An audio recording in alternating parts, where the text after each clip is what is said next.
getirdin. Kederi ruhumdan silip bitirdin. Sanki bir rüyadır hiç uyanmayım. Beni bu dünyadan alıp apardın. Her bakışın bir ümit, bir muğamdır. Sensiz geçen her an mənə haramdır. Yollarımız birleşip tek bir nöqtədə. Sen varsansa demək her şey tamamdır.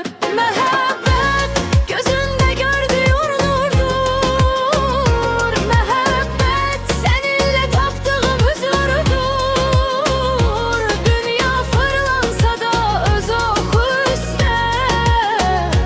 Mənim tək dünyam sənin qəlbindir.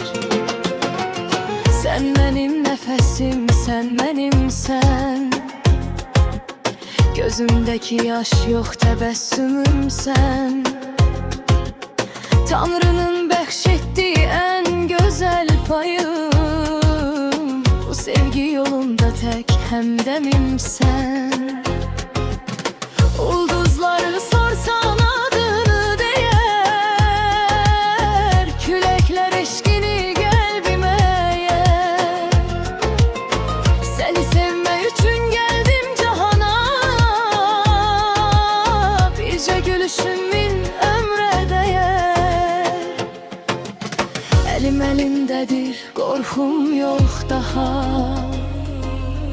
İnamla baxıram hər bir sabaha. Məhəbbət bir körpü bizdə üstündə. Adımlayaq birgə sonsuz sabaha.